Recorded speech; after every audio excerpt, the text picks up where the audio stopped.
Y'all, I wasn't gonna say anything, but I'm finna vent because like it's dry and I'm gonna be on here for 15 more minutes. But y'all, I just want y'all to let me know in the comments. Okay, so long story short, my kid's dad had been messaging me for like the last month or so, asking me about the kids and they like iPad and stuff like that, which is cool. Like he messaged me originally and was like, "Don't get the kids an iPad, I'm gonna get it." There wasn't any questions about like if they needed one or anything. And then the next two times that he reached out about it, it was asking me and confirming that they did need an iPad. And so I told him yes. So today he messaged me and he was basically like, I talked to Reagan and Rain, who was 3 and 4. But he was like, and they're both telling me that Rain's iPad isn't broken. And my thing is, like, I didn't ask you for an iPad. Like, you said that you were going to get them iPads. And so, in turn, my support system that was going to get them iPads, they know that they're not going to get iPads anymore because you're getting them. So, like, are you fucking not getting the iPads or not? Because why the fuck are you telling me about what our kids told you if I done told you on 3 occasions that they need new iPads? You know what I mean? I don't know, like I kind of turned up on him because I just feel like every time I've never talked to a man that's like a bitch. Like every time you message me, it's like weird energy and I don't know how to explain it. Like it's just like instead of saying, "Hey, when I had Reagan and Rain, they told me that the Rain iPad wasn't broke." Is it broke or like what's going on? But just to send me that, it's kind of like, are you accusing me or do y'all think that I'm being a bitch? Because to me, it gave like you're accusing me of lying about them needing an iPad. Yeah, like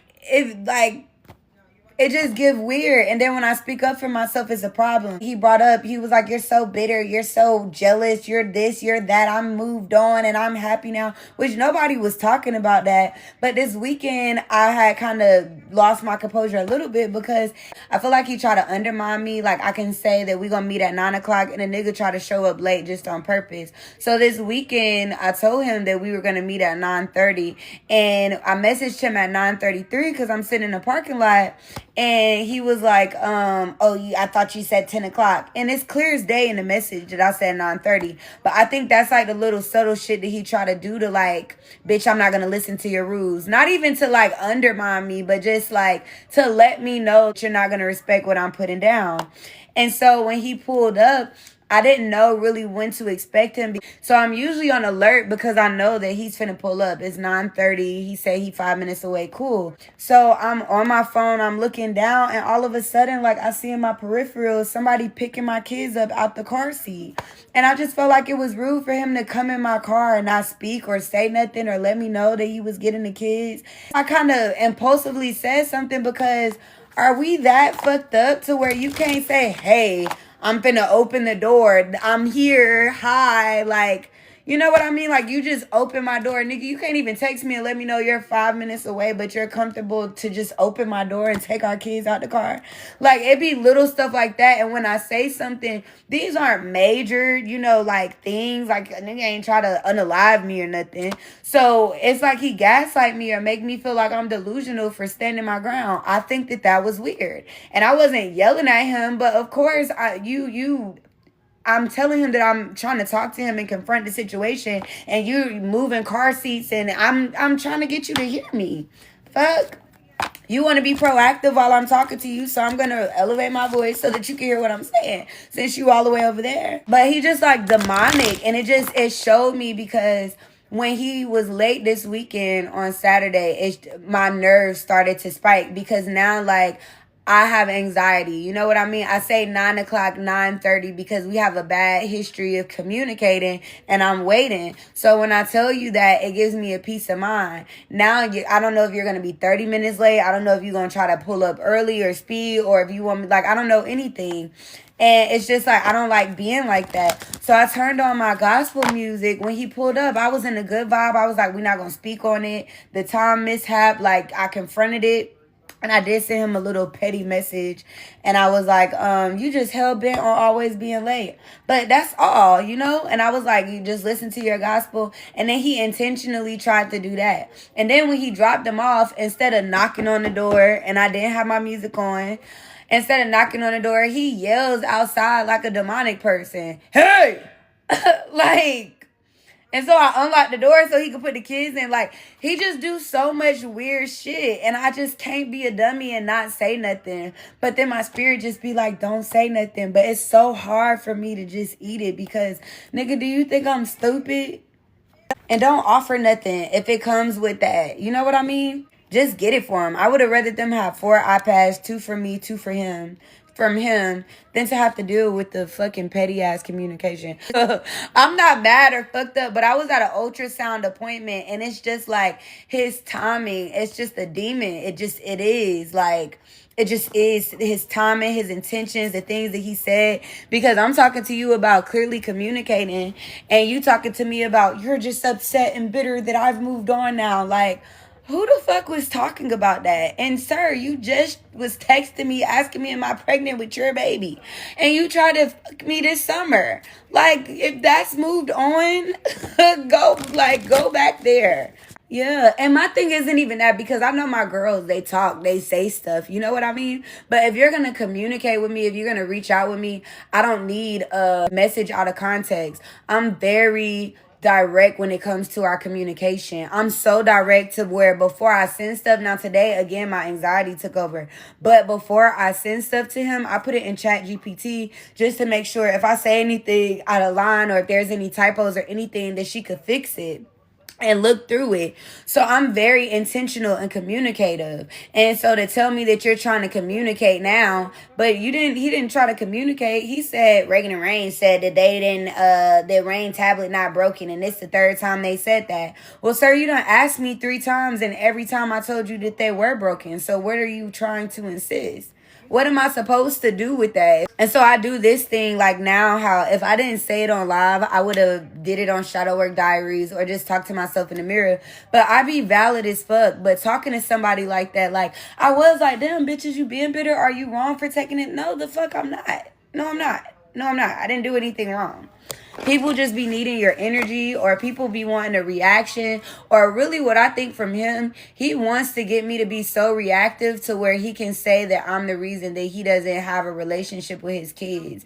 And like I said, I don't ask him for anything. I don't ask him for nothing. I let him do whatever he want to do. I just don't like when he promises things or like brings up something that he has no intention of upholding. Like, if you're going to get him tablets, just get him tablets. If it's going to be like that. When somebody messages you and it's always some shit that go with it, like, and it's triggering because even before we moved out from with him, he kept saying, Kiki, whatever, we'll, like, I'm paying for apartment, applications and admin fees. And then he would message me and be like, oh, well, I'll pay for your first month. I just want you to leave. I'll pay for this. I'll pay for that. And then the next day I have some shit set up and then he'll be like, oh no, I can't do that anymore. So it's like traumatizing. I'm not asking you for nothing. I'm not in a situation where I'm dependent on you. And you still keep throwing shit out there and like taking it back. Oh, he's just a trigger for me. And it's like, but it's like he do it on purpose. Like, I know sometimes like people are triggers for you and they just are, you know what I mean? And you're healing through it and you're growing through it. But it's like, nigga, I'm healing through it. I'm growing through it. I let you come get your kids. I set boundaries. I communicate in advance. I try to acknowledge and reassure you that I hear what you're saying. But you just want to make it difficult. It gives like bad bitch energy. He needs to be put down. But I guess with all of that, what I can say, my accountability is being reaction based. I don't know why I'm conditioned to when he messages me, I feel like I just have to respond. And I should have just like let it sit there and been more grounded before I address the situation. I also feel like I did mean what I said. I feel like he a detective ass, police ass nigga. He's indirect. He don't know how to be a man and communicate. I did mean that, but I feel like I didn't have to say it. I feel like it's known. He know it and I know it. And the more that I communicate it, it's like, the more it's like me trying to, like, it's already known. I think I can take accountability there. And I did take accountability in the conversation. I let him know that I was being reaction based and I was moving from a place of, anxiety. And then from there, I kept redirecting him because now we going back and forth and you still didn't tell me why you sent the message. You going back and forth because how I reacted to the message, but you still not telling me what was the reason.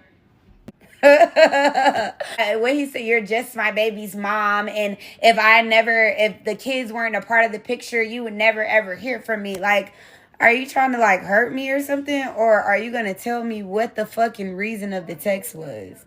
I was at an ultrasound appointment. Waiting for the doctor. Like, what the fuck is the reason that you're messaging me? It gives sassy. Thank y'all for letting me get that off of my chest. And y'all see, even when I vent to myself, I always try to still take accountability for something. And my accountability, again, being slower to react. Even if I feel a way about who somebody is, or even if I feel somebody's demons and energies or whatever, like, I have to know how to guard myself and how to not be so reactive and emotional. And it wasn't even emotional, right? It was just more reactive because I'm expecting a nigga like this to let me down. I'm expecting 2 weeks before Christmas. Now it's my responsibility to go get them iPads that I thought was taken care of. You know what I mean? So it's like that's where the emotion comes from, because it's like, just stop trying to act like you cool. Like, is you good for real? Is you cool for real? I think I just need to be more like, instead of saying you bitter, you're sassy, I just need to just know that. That's what I took away from today. I just need to know it. But I like that reflection. Thank y'all. I feel like that was a load off, and I don't feel like it was like trauma dumping. I hope y'all don't feel like it was trauma dumping. But it's just, I've been so motivated. I don't know if y'all seen, I posted 3 YouTube videos in the last like 24 hours. I just posted 2 readings on TikTok, praying without ceasing. Like, it's literally something that's happening. I don't know what it is, and I don't see it right now, but it's something that's happening, and I'm such in like a consistent energy. And I'm just noticing how certain things try to come against like that, you know? And I feel like the way that the devil plays, right? The way that energy plays, the way that the vibrations and stuff like that plays is, before your breakthrough comes in, or before things change, or as things are changing and kind of being brought into your life, there are things that energetically want to keep you stuck. And the way that a lot of these energies try to enter is through your heart space, right? Or your mind. So something, say for instance, you're really reassured, you're really happy, you're positive, you know you're a commodity, you know the world is your oyster, and then your mama message you, you ain't shit. Or then your baby daddy message you, I'm moved on, you're just the baby mama, or whatever it may be. Like, those things, some people call it the devil, right? But I just think it's an energetic thing. It's something that you go through so that you could upgrade.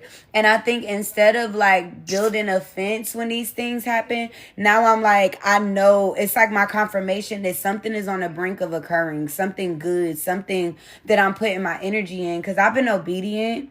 I've been being present with my kids. I fall off, I get right back up. I'm putting in the work. I'm praying without ceasing. Hell, even him and his sassy ass, I just was guided last week to say a prayer, a positive, intentional prayer to bring peace and love into his life.